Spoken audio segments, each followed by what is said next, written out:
I don't have an okay button. Oh, I've got an okay button. We're live! Hello! We're live! This is the, what's it called again? It's the Burky and Badger Show. I'm Burky, and you are? Badger. Otherwise known as? Barry Dublé.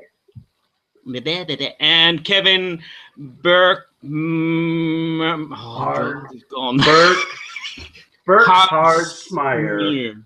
Smeier. You're close. Yes, my French is terrible. Hello, everybody.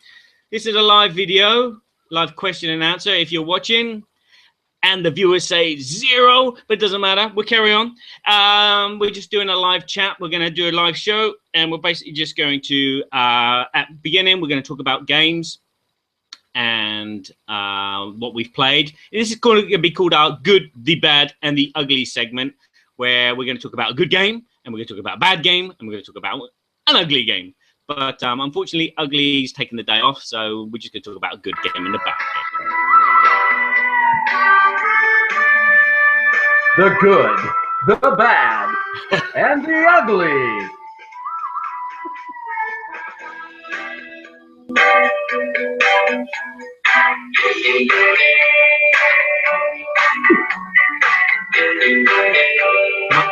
My ears are bleeding.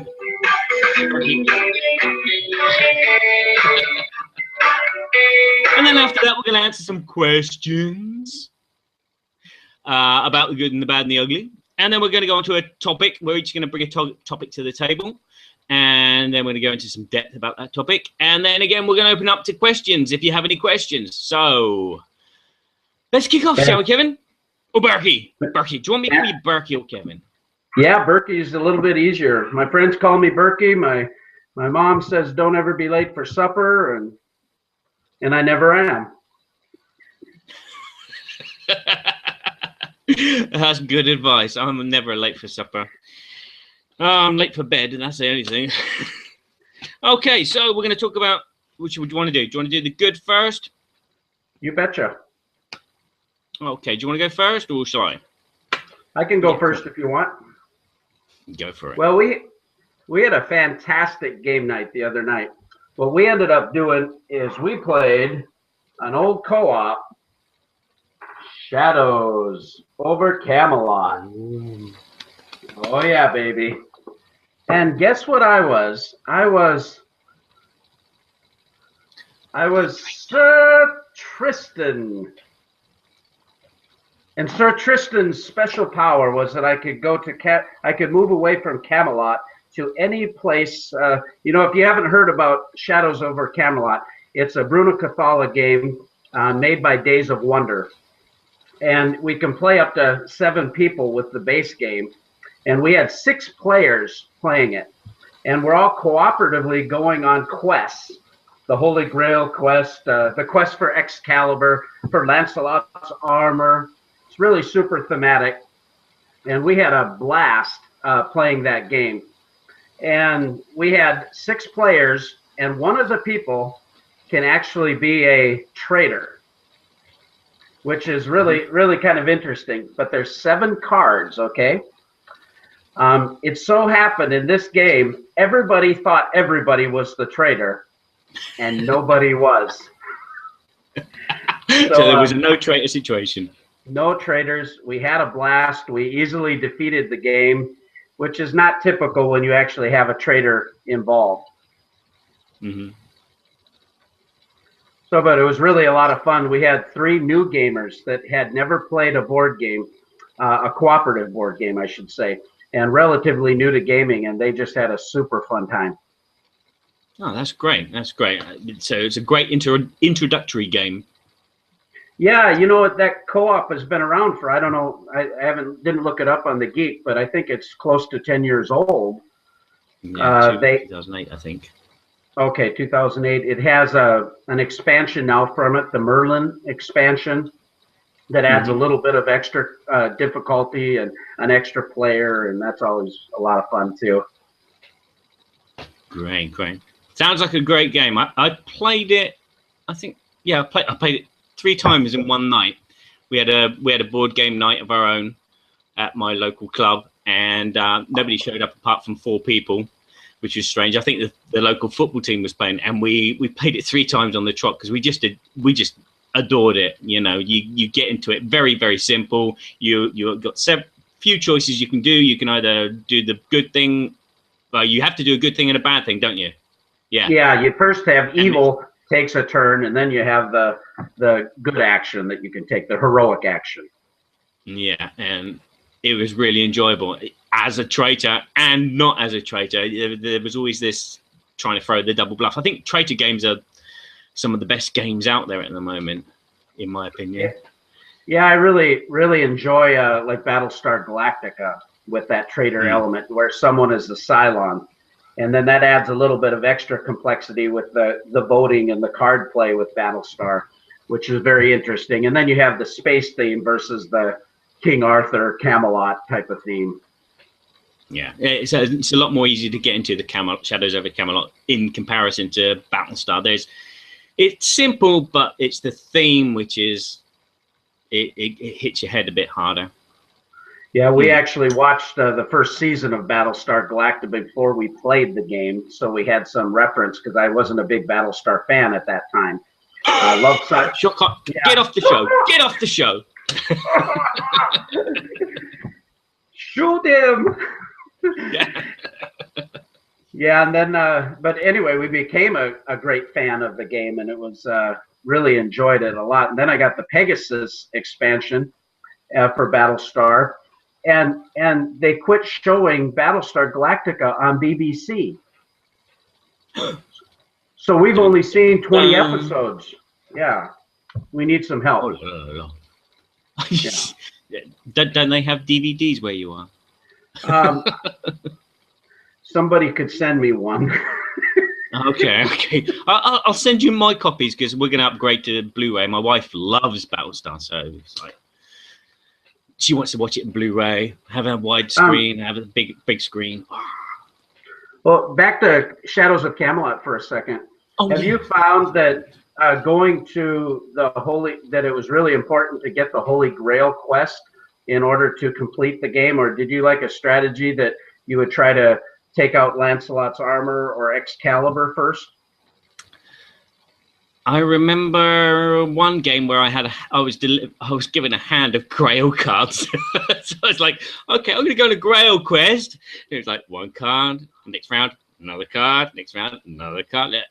I remember that, but I didn't. The strategy was for me just trying to find out who the traitor is, and then point your finger at them and scream loud enough and make everyone else agree with you, and then take them out and win the game. But it never happened.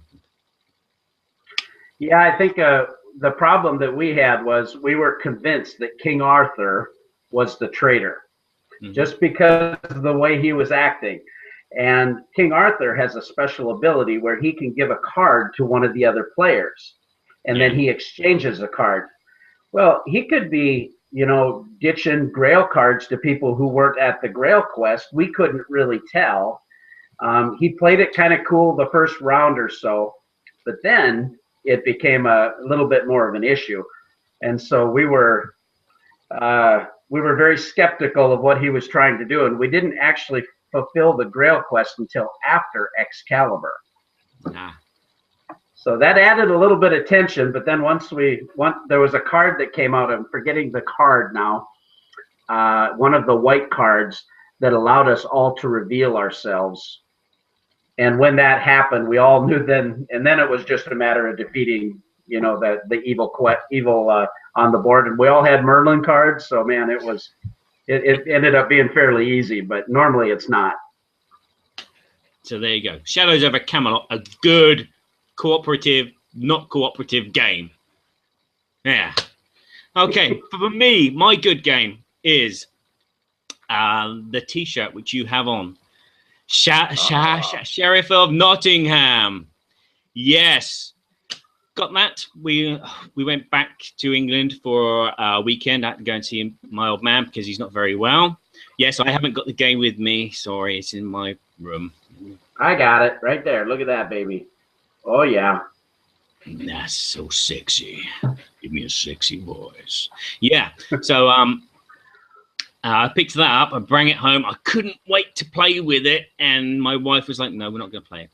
I was like, well, why not? She said, it's too complicated to learn, isn't it? I said, no, you can learn while you play. So I opened it up. It was just my wife, my 8-year-old daughter, and myself. I showed them green cards, red cards. Okay, green cards good, red cards are bad. But they are worth lots of points if you can sneak them past the sheriff.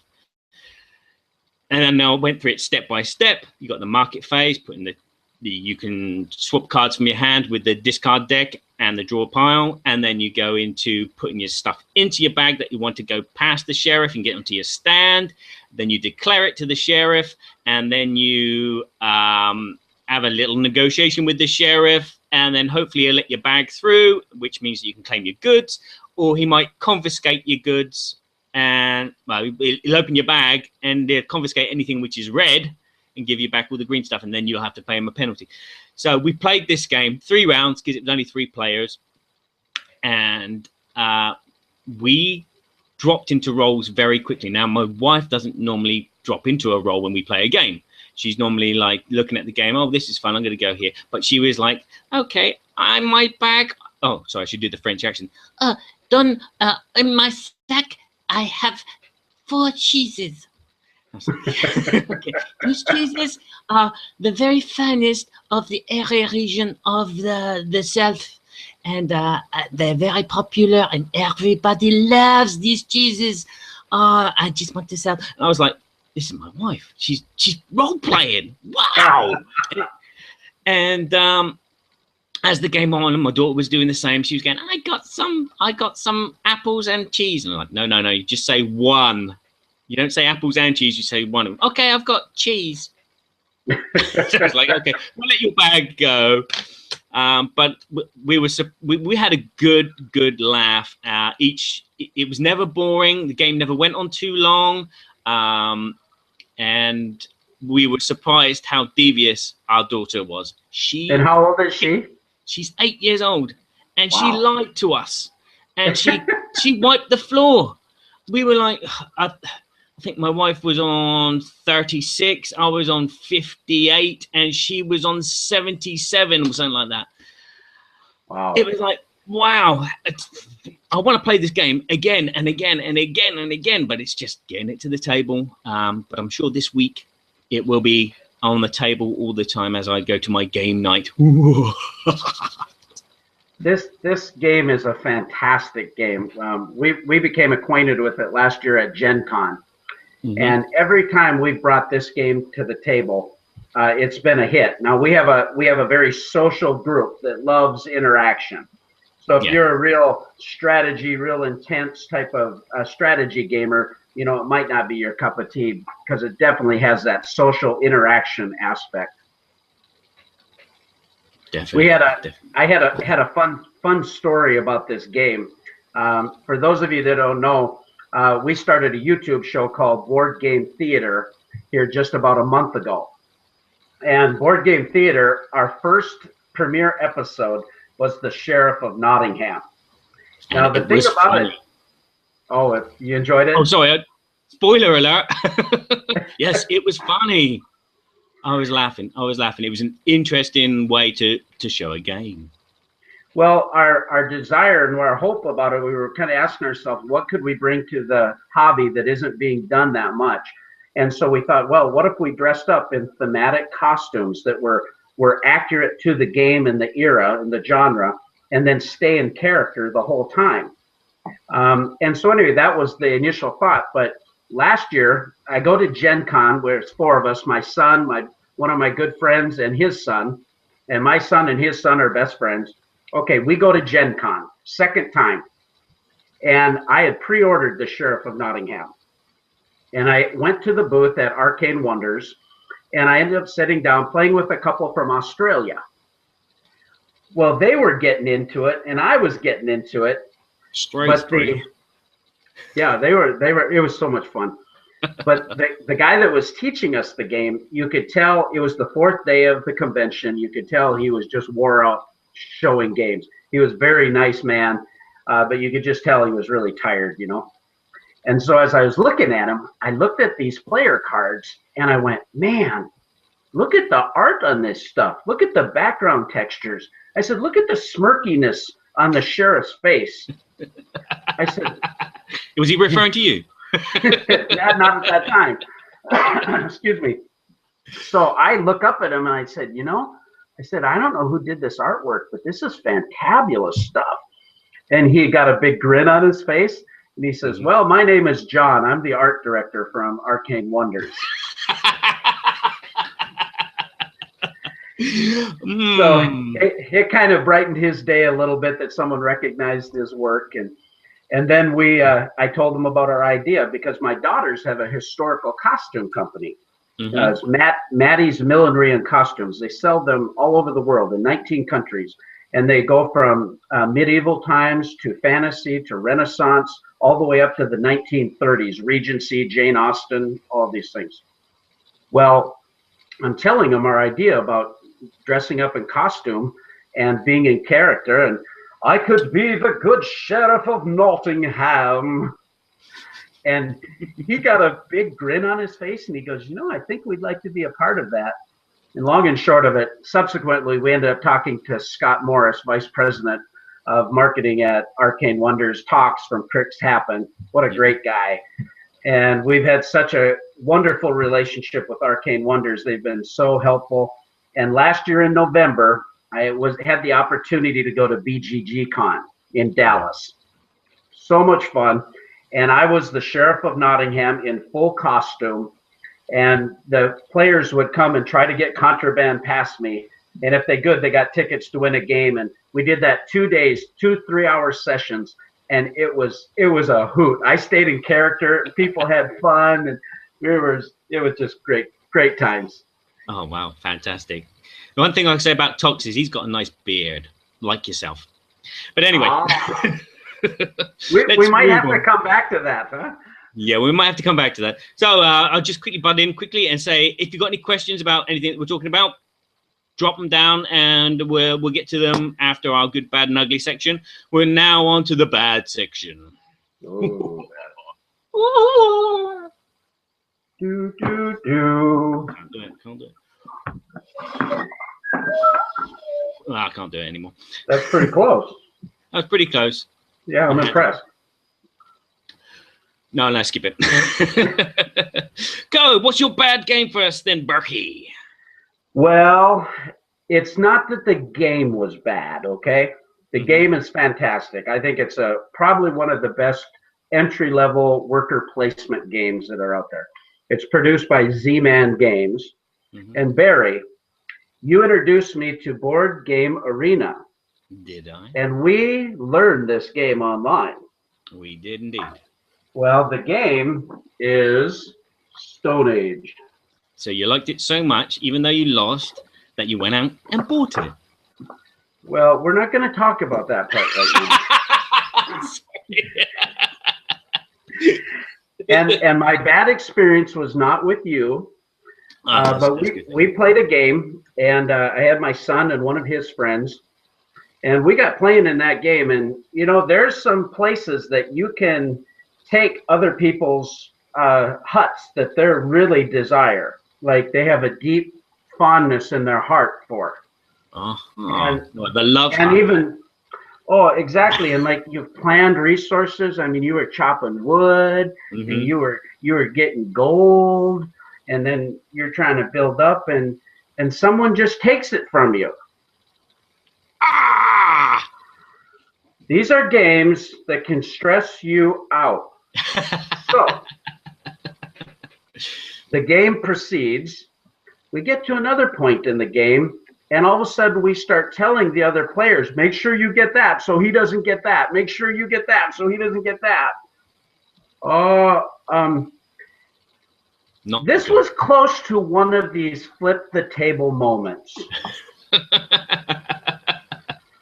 And my son is a fantastic young man, and I am a fantastic old man. But we were, it was close to being on. Oh dear, dearie me. Yeah, I have that problem with viticulture with my wife. We play that game to death, and she always kind of steams ahead and takes the places that I want. And it got to the stage where I just almost broke down to tears, and because I knew I was going to lift the table and put my back out. So I let it slide. We've had games like that. My wife loves Ticket to Ride, and if I would take a couple of her destinations, you know, that didn't always go so well. Yeah. Well, so that was it wasn't a horrible experience, but it was definitely, sometimes the tension levels can get a little high in certain types of games. Yeah, definitely. I remember back in high school, man, playing a few games of Risk, and you get that sometimes that gang up factor where 2 or 3 players gang up on one. And you ever had that happen? Possibly, but I don't care. Yeah, I think I did have it. And actually, it was with the game that I was going to talk about, which is the bad game. But it's not a bad game, as you said. It's not a bad game. It's a game that I enjoy playing. But I had a really, well, 2 bad experiences. The game is Quantium, which is the spacefaring cat. I'm speaking French again. Sorry. The 4X game where you dominate and exterminate and Dalekate. I don't know. But the 2 bad experiences I had was teaching it to my wife. We played it as a 2-player. So the problem with this game is it's not a good 2-player game. I taught this to my wife and I slaughtered her, even though I was helping her. And so it was like, you know, it's the luck of the dice. It's the decisions you make. And then if you get steam ahead and get all the cards, that's it. It's game over. It's a whitewash. And recently I had the same experience on Board Game Arena. I was playing a 2-player game with someone, and it was a case of a whitewash due to the fact that the dice weren't going my way. Nothing about the game was working. This guy was getting all the cards, and I just wanted to flip the computer because I got so frustrated. I just switched it off immediately after the game ended because I don't want to get a thumbs down, a bad reputation there. But I just screamed and cursed, and I said, right, I'm not playing this game 2-player ever again. It's best with 3 or 4 because there's always someone else that you can pick on, or you can say to someone, go pick on them. Look, they're nearly winning. They got 1 cube to get rid of, and they've got 4 in force and 5 in research, and go pick on them. Leave me alone. Ugh. So my bad experience is Quantium. Have you played it? I haven't played that. Haven't even heard of that one, to be honest. No, it's well worth checking out. It's a very simple, abstract game, which you can... Oh, that's another bad experience. The first time I played Quantium, we were taught Quantium. It was a 4-player game, and there was 4 of us at the table. And the friend that was teaching me, he said he went through the rules very easily in French. I understood it in French. It was like, great, this is a simple game because you're just using dice to be spaceships and flying around the galaxy and conquering planets with the values of your dice. And he explained it, and we started playing. And then he went off to start playing a game of what's the Dune done by Fantasy Flight with the tiger on Rex. Oh, Twilight. Oh, Rex. Rex. Dune. Yeah. Okay, So we went away and started playing that, and we started playing, and we were playing, and it's supposed to be a half-hour game. They finished their game of Rex, and they started a second game. So this game that we played of Quantium went on for 2.5 hours. Oh, wow. Basically, there were just 2 really slow snails at the table. There were deux escargots qui jouent, et penser, gratter la tête. Oh, ça m'énerve. Really frustrating. It was like there were 2 of us having a laugh, and we didn't care what happened. Oh, let's go over there and try and blow them up with the number 6, and even though they got number 2. But yeah, it's a very simple abstract space game. It is brilliant with the right people. Unfortunately, I've had lots of experiences with the wrong people and the wrong player count. Well, that's the way it is too. You know, games that are designed that have that cutthroat type of mechanism. You know, I enjoy those when we all know that that's what we're doing. You know, when we're all coming together, that we know someone's going to stab someone in the back. We just played a game from Smirk and Dagger called Student Bodies, and it's a zombie game. And zombie isn't my main theme. It's not one that I'm really that attracted to, but it's fine. But we played it, and I was the first guy out. But what they did, so it's got that player elimination aspect. Yep, the zombies can eat your brains, and then you're, chilled Burky brains. With happy mouth.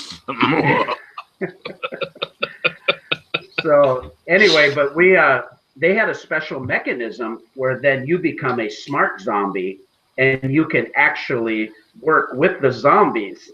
And that was really interesting because you still stayed in the game. You weren't really eliminated. And I ended up winning that game towards the end because I was able to defeat the rest of the students that were in the hallway. Aha. Yeah, that's great when there is player elimination, but you've got something else to do. There's a few games that do that with zombies, where if you're killed, you become the zombie player and you're away. You're doing something else, but you're still playing the game. It's great. Great. Oh. Yeah, even with Shadows of Camelot, if the traitor is revealed, then the traitor is working with evil to defeat you. Yeah, Shadows over Camel up. Camel up. I see what you did there. Yes. Okay, right. We haven't got any questions, which is great. I wonder if we have them on a Twitter feed. That's a good idea. That's on Twitter. I will look. I keep hearing the dinging also. So I'm wondering if there's questions that are coming in and we're not seeing them. I have nothing. I should really tell people what my Twitter feed name is, maybe. Well, it's the Burky and Badger show. Yeah. Have we got a Twitter page? We haven't got a Twitter page. Well, you have your Twitter account is Badger the Brave, right? Yeah, Badger my Twitter underscore. Sorry. Hello? Oh, I thought I lost you. Go on, carry on. So your Twitter account is Badger underscore the Brave. Is that right? No. Badger the Brave. Yeah, it's you can follow me at TBalanceOPower. Okay, that's TBalanceOPower, which is abbreviation for The Balance of Power, which is my musician's name. And obviously I couldn't put in The Balance of Power because someone else had stolen it. And what's your Twitter name? My Twitter name is at Kimpek, Kimpek. Kimpek. You know who Kimpek was, by the way, Barry? I think you told me he was a Vulcan. No, not Vulcan. He was a Klingon.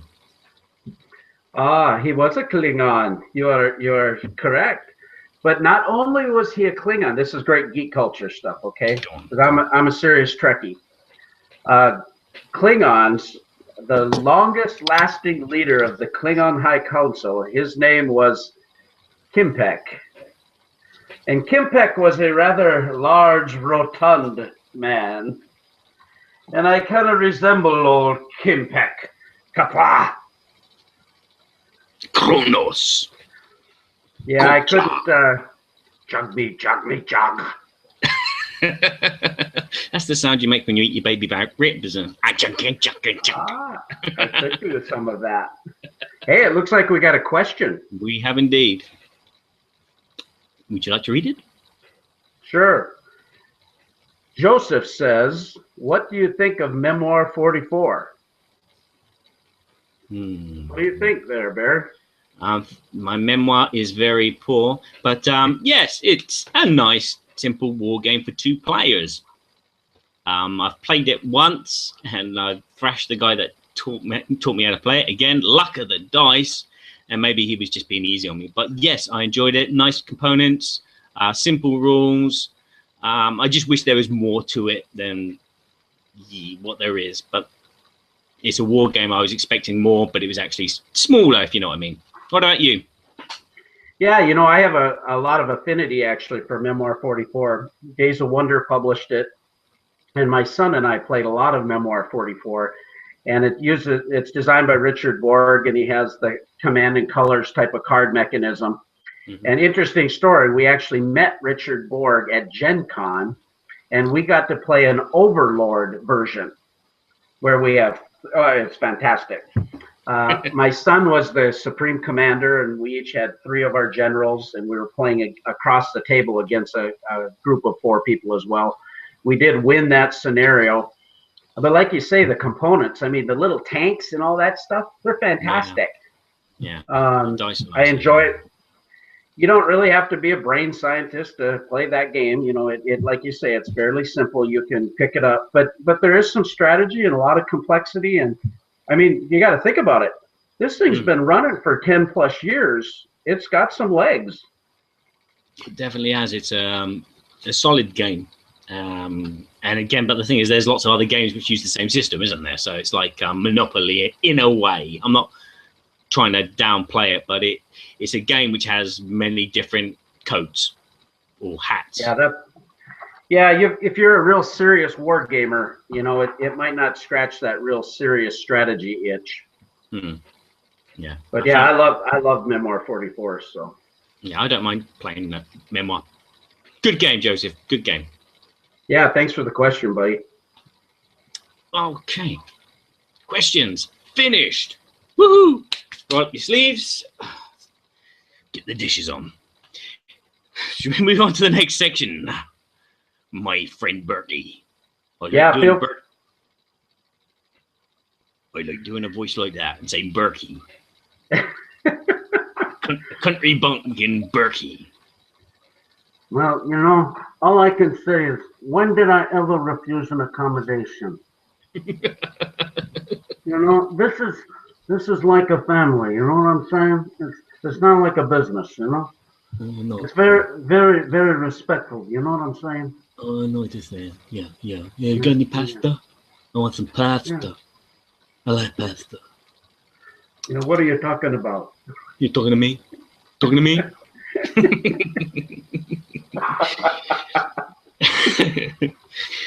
Right, so the next section we haven't got a name for yet, or a theme tune. A theme tune, sing the theme tune, name the theme tune. But we both thought about a topic each that we could present, and it's gonna be board game related, obviously, because this is Burky and Badger's board game Babble, and we're just babbling away here. I tell you, I've always figured that you never give a monkey a keyboard. And we've given 2 monkeys keyboards. Hey, everything's better with monkeys, so whatever, right? All right, and do that, and then, oh! That's awesome. That's the best viral video ever. To quote Sam Healy, yeah. Okay, so what's your topic for us then, Burky? Well, my topic is actually costume or contests. Thinking about the topic of contests, you know, if you go to the Board Game Geek, you'll see that companies have sponsored contests.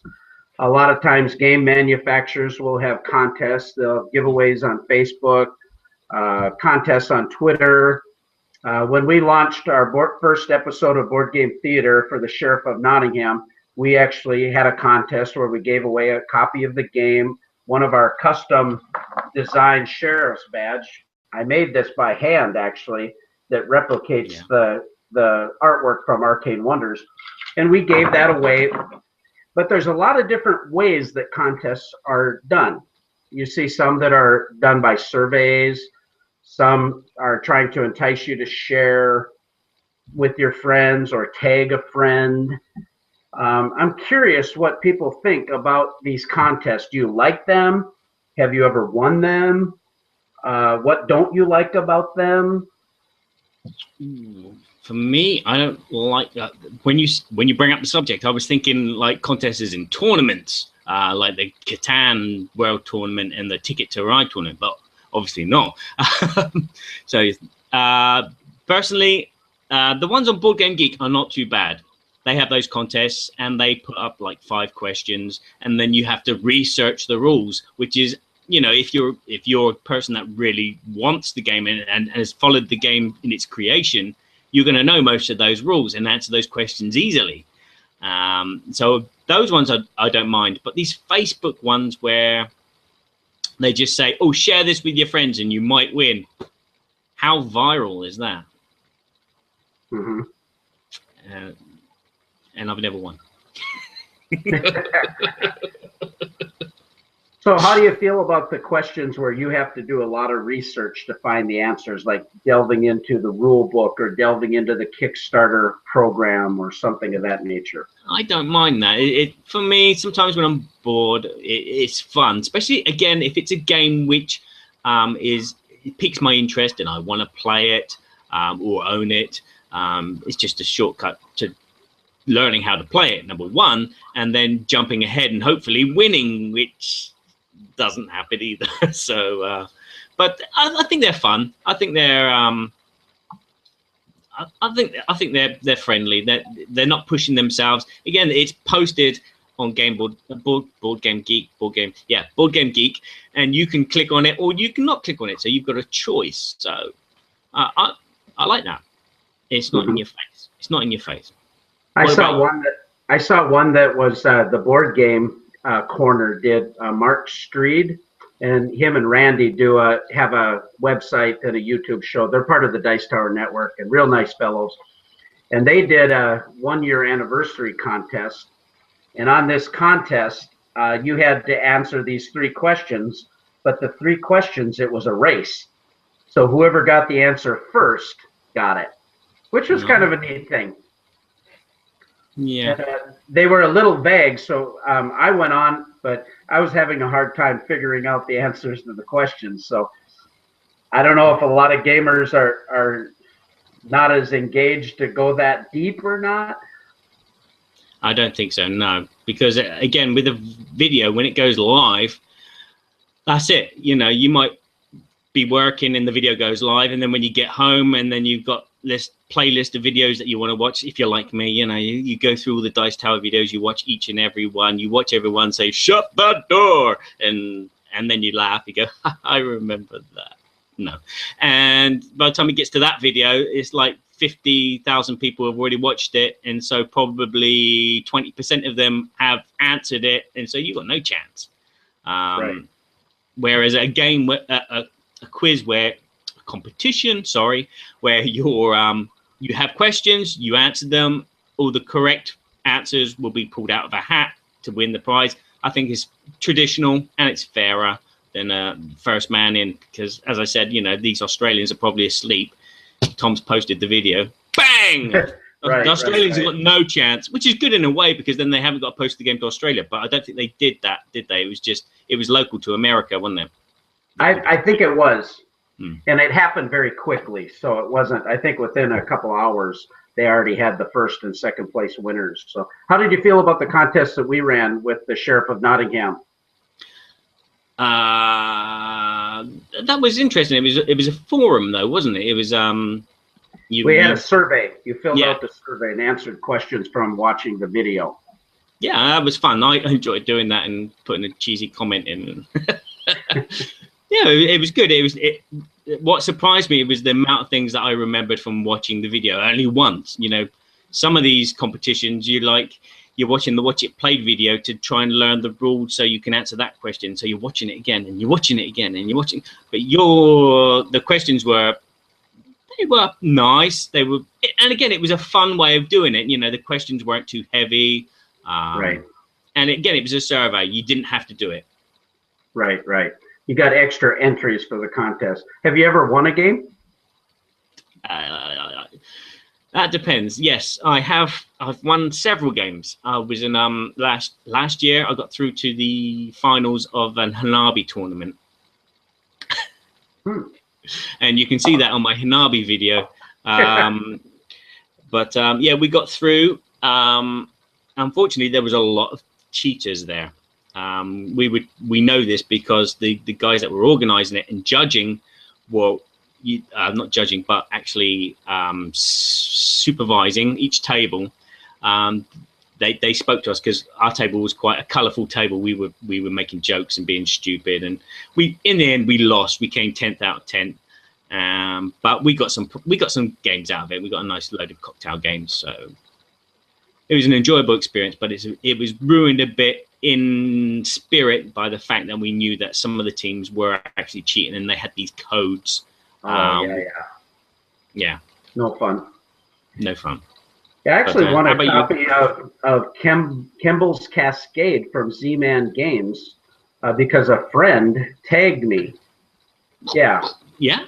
Galactica.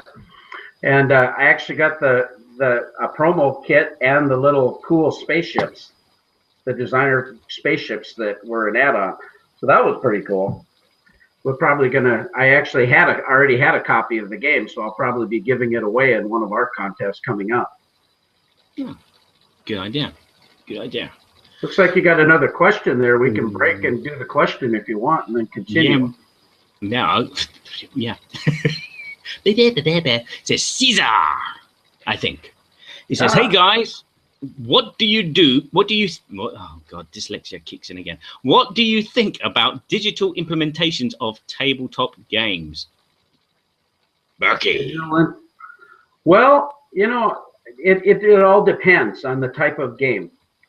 This last year, they came out with one of my favorite games is Galaxy Trucker. Love Galaxy Trucker. Love all the components. I love the tension of the timing.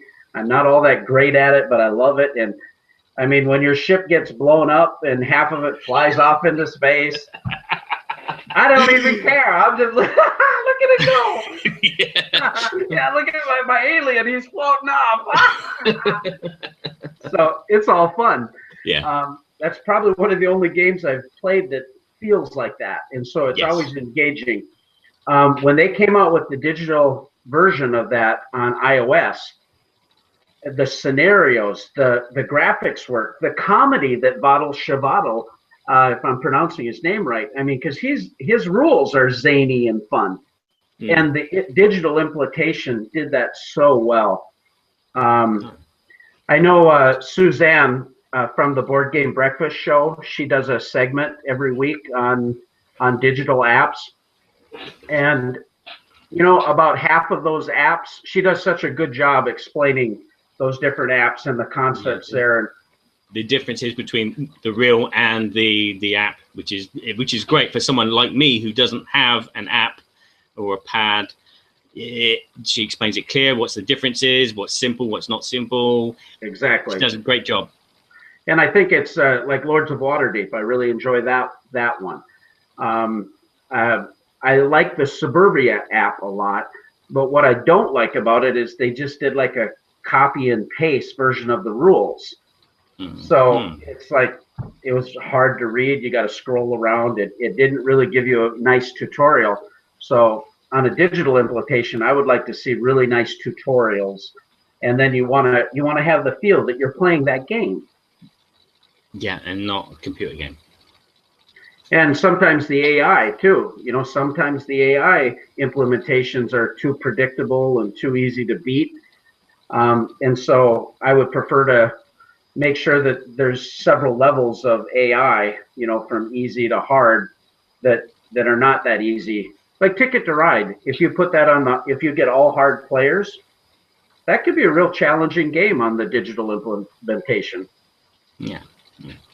And as someone who doesn't have a tablet or I've just got a smartphone, which is really small, so I got a smartphone. Woo! No, I haven't played anything. As I said, I've watched Suzanne on the Board Game Breakfast. She does a fine job at telling us what has been imported brilliantly and what hasn't. And it just makes me want to have one, but at the same time I don't want to have one because that means I'll be buying the game in duplicate, because I'll have the board game version of Agricola and the app version of Agricola for when I go away, and I'd rather have just one or the other.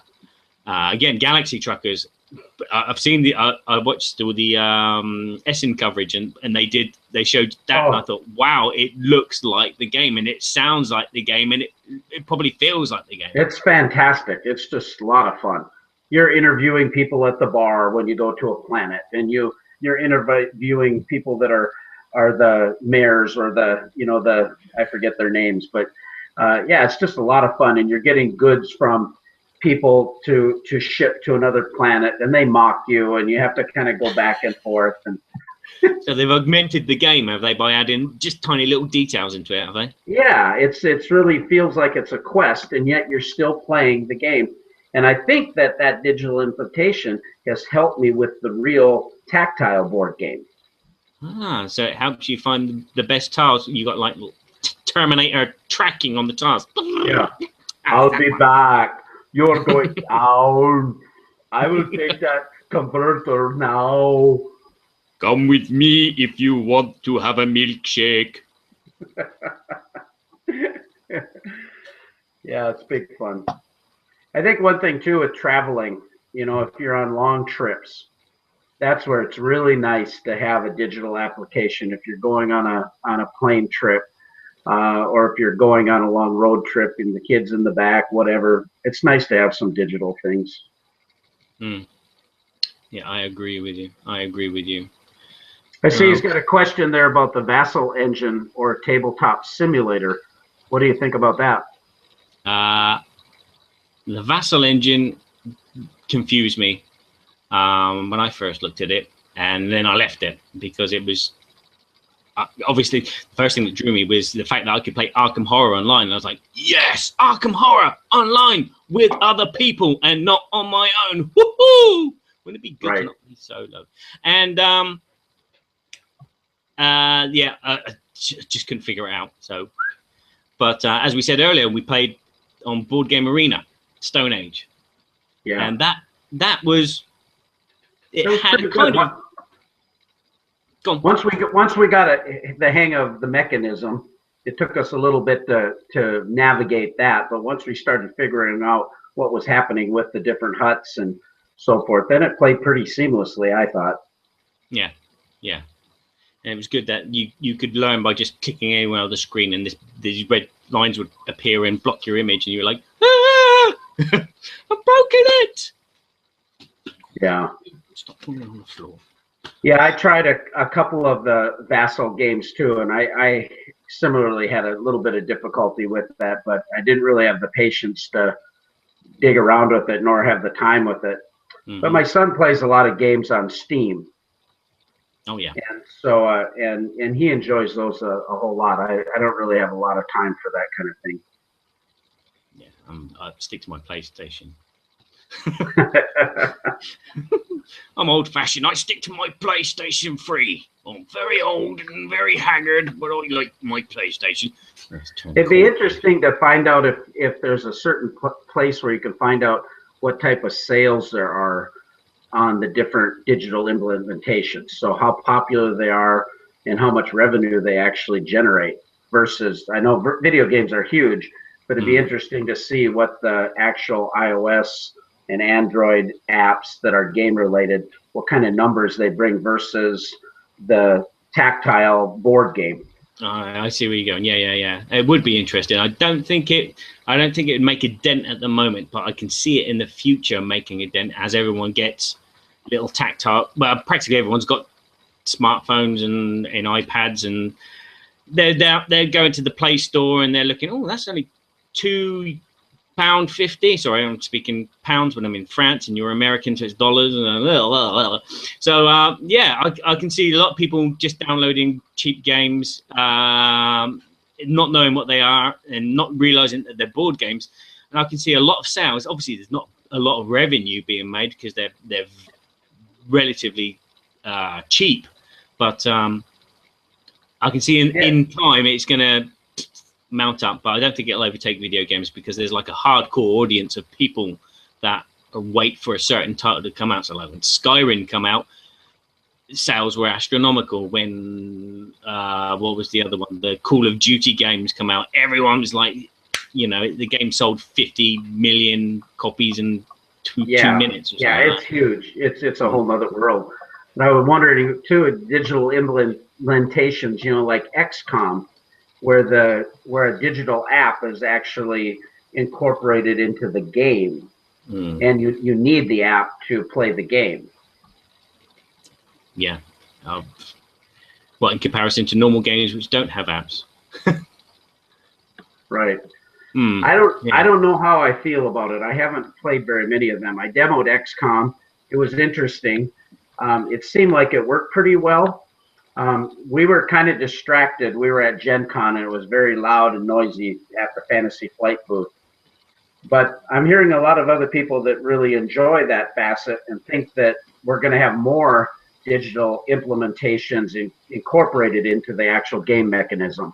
Yeah, and that would be good. That'd be good. The board, you buy a board game, you open it up. There's no board in there, but there's a tablet, and then you push a button, and then the board opens up from it like a transformer, and then all the figures appear, and they're all digital. And if you want to get the new characters, you download them. And, it'd be great. It'll be like in Star Wars where they're playing that little chess game. I forget what it's called. You know, and the monsters are no, where the monsters are eating each other. You know, and you know, he says it's not good to anger the Wookiee. R2, let the Wookiee win. Let the Wookiee win. Yes. Yeah. Definitely. So Okay. what topic did you want to talk about, Barry? I wanted to talk about beards in board games. Oh, beards in board games. Yes, beards. Because when I first came into this line of doing video reviews, I had to look around at all the other video reviewers and see what they were doing. And the thing that struck me is they all have beards, and very messy ones at that. For example, there's Lance, the undead Viking, who has this. How can I be polite? Manly kind of Game of Thrones beard. You know, you're expecting Brandon Stark or something like that to come out of his voice, but Ragnar Lothbrok. And as I looked around, there were lots and lots of board game reviewers who had beards, and I was like, okay, I'm going to get rid of my beard, because if you've watched any of my videos from the beginning, I have a little goatee, much like my young colleague over there. And I thought, first thing I'm going to do is get rid of the beard. It wasn't a case of, right, what I'm going to do is I'm going to concentrate. That reviewer, he looked at the cardboard stock, and he had the name for the cardboard, and he knew everything about the cardboard and the plastic and what type of plastic it was. Breathe. And no, but my first thought was, get rid of your beard, Barry. No, that was a bad thought, Barry. Barry, I'm telling you, you will soar to the moon as soon as you get some facial hair. I mean, you will. Oh, a goatee for you, dude. I mean, you got to get one of those little pointy ones though, so you can stroke it ever so distinguishedly. You know. Yeah, maybe I should draw one on this pen. Oh, yeah.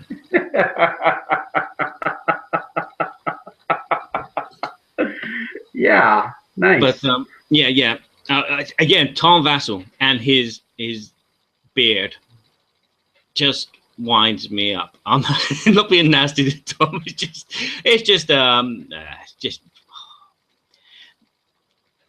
just get rid of it, Tom, please.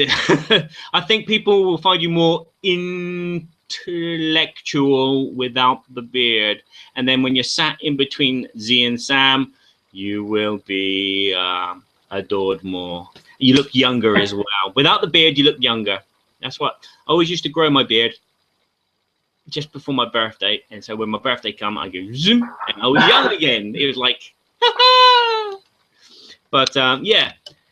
Why do all board game reviewers have beards? I mean, that's not the case nowadays because there's more and more board game reviewers coming out. But at the beginning, it was Scott Nicholson. That was the other one I was thinking of. Beard.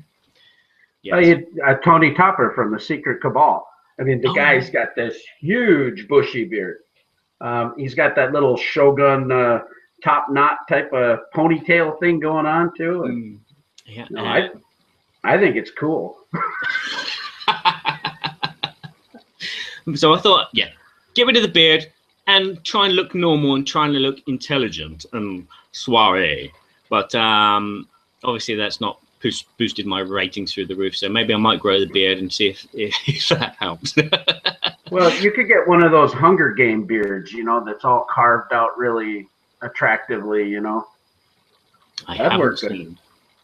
Oh no, you need to get on it, man. Oh, they're styling in the Hunger Games. Okay. Oh, the capital city people. Oh yeah. Yeah, I always wanted to do my sideburns like Star Trek there. I like them from the motion picture. Like Scotty. Yeah. But Scotty, what has happened to your beard? Oh, I don't know, Captain. I just I tripped on a tribble and it blew up in my face. Are you giving it all you got, Scotty? Oh yes, I wind the thing around and around. And can it take it? But we need power, warp, drive now. He's dead, Let me Jim. get some Pepsi. Energy boost, Red Bull. Put some Red Bull in there. Fascinating. Oh, great. Oh, good one. No, I think beards are very distinguishing, For you, and yes.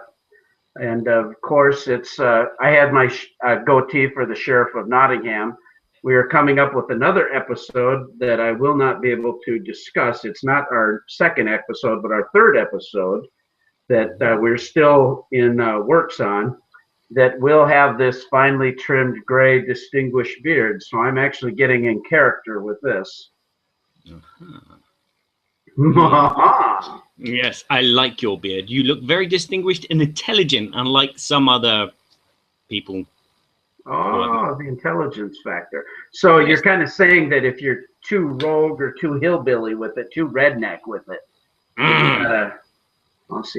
See, I thought Tom kind of had an Amish feel to it, the way he does his. It just needs the hat. Or an Abraham Lincoln. Yes. But yeah, sorry, stupid subject. I just wanted to talk about beards on board game reviewers when I first started looking at board game reviews. It was like, oh my god, grow a beard or get rid of it. So Well, I absolutely agree with you. It's a stupid subject. I'll try and come up with a better one for the next time, which is ludicrous. Ah, dearie me. Bon. Have we got any more questions? We don't have any more questions, laddie. I don't believe it. Oh, well. Well, hopefully people have enjoyed this. Have you got any questions? Oh, yeah, I got a question. Oh, yes. Question from your mum there. What time are you going to bed? Yes, Mum, I'm just coming. I haven't checked my Twitter feed either. I've got one new follower. No questions, but one new follower. So I've got 15 followers now. Oh, I've just lost one. Yep, Tom's got rid of me now. He's going to block you. And he's going to block me. He's going to stop putting my videos on the Dice Tower video, channel. Oh well. Well, I love all things that are board game related, and I think that's what's been so fun about this hobby. Putting on a show that incorporates board games and the fun of board games. Board gaming has been such a huge thing in my family since our children were little. I have 4 children. Every Christmas we would buy a couple games. And we just became, I got all these board games from back in high school, Axis and Allies, Conquest of the Empire, Shogun, you know, and which is now called Yakuza, but I've got the real swords, you know. Yeah. But seeing how the industry has evolved and all the fun and all of the diversity, I mean, the topics about this hobby is just fantastic. There's so many things to talk about. And I think that's what's been so fun about this hobby. Oh, definitely, definitely. And it's not just the games themselves, it's the experiences that you have and the fact that you're sharing those experiences with other people. And for me, when I came to France, I didn't know nobody. And I just turned up at a board game club. I didn't know anybody. I didn't speak very good French, but I was able to just mix in with the rest of them. We played games. They taught me games the best they could, you know, in French, and obviously that speak very slowly. But when you know some games, it's quite easy to grasp the concepts of what's going to happen here, what you have to do.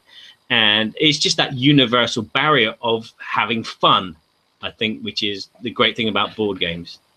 And we could probably talk about it forever and ever.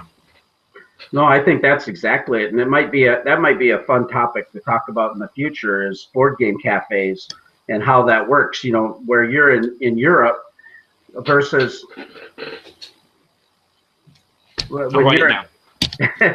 when you're in Europe versus we're starting to see board game cafes pop up in the United States, and how that interaction, because I think the social aspect of board games is what's really making the hobby so attractive now, and why we're seeing, not only are we getting better quality games, better quality design, components, better marketing, better mainstream exposure, we're seeing all those things. But I think the core thing is that it's bringing people together and they're having fun together. Yeah. And to me, that's fantastic.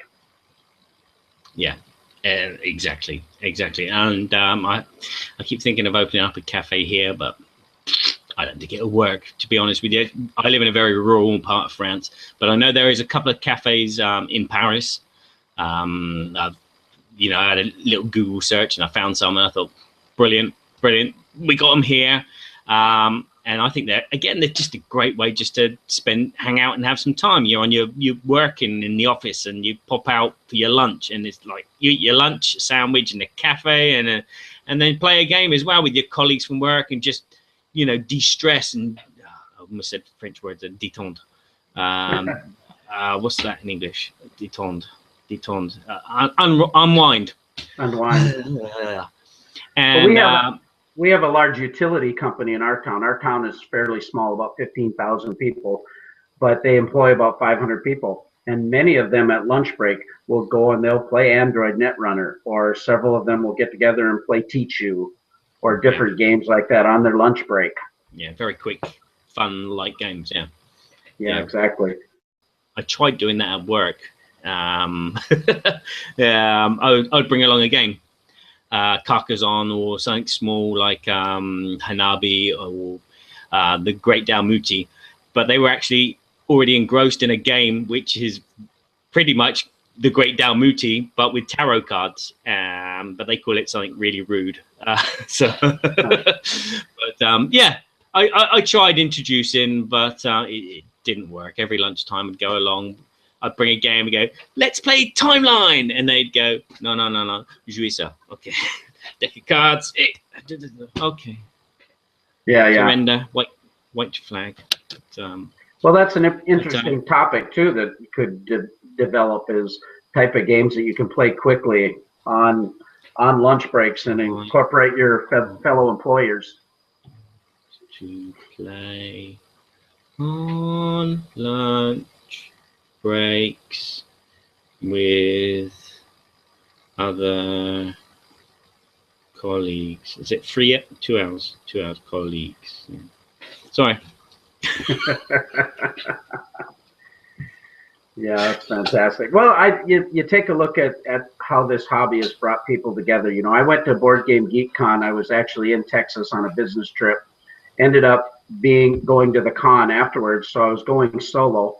And I had the Sheriff of Nottingham gig thing that I was doing, but it was very easy for me to get involved with different people at the con. I played several games with Rick Scran from Eagle Griffin Games, played with Scott Morris from Arcane Wonders, connected with a whole bunch of other people, sat down with people I had never met before, and just had a great time playing with them. Felt real welcomed in the community. And I mean, here, you're in France, I'm in Minnesota, and we're connecting with one another, and that's all has to do with this hobby. Exactly. It's wonderful, isn't it? Yeah, fantastic.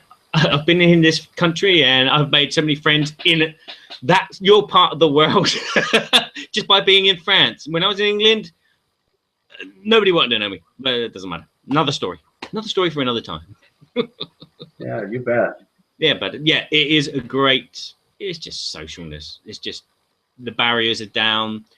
You're normally yourself when you're playing a game, and it just brings good times and good emotions. Should we end on that note? I think that'd be great. Okay. Right, we're going to say thank you to everyone who's watched. This is absolutely, thank you, Burky and Badger. Yeah, and we've been babbling about board games. We may do another one of these pretty soon. If you're interested, give us a thumbs up. If you have any questions, write some questions. Maybe we should make a Facebook page or something. The Badger and Burky Show. So if you've enjoyed this as much as we have you enjoyed it? It's been fantastic. Kind of fantastic. Yeah. Well, yeah, I need to go to bed because it's 10:05 here, where you probably got to go and do the dishes. Oh, I'm doing great. Yeah, we're only about 3 o'clock our time here, so we're good. Oh yeah, that's great. I still got 7 hours of gaming before I got to go to bed. Everyone's gone to bed now, so I'll probably have to play Skyrim again. Well, anyway, I'm going to say good night to you all. Good night, friends. Join us next time when we do this, and come and have some questions ready for us. We'd love to engage with you. Definitely. And thanks for those that did connect with us. That was great thoughts. Yeah, thank you very much. And good night. Good night. Adios. We have to come up with a theme song to sing out when we go, like, go to sleep. I don't know. Anyway, we're out of here. Bye.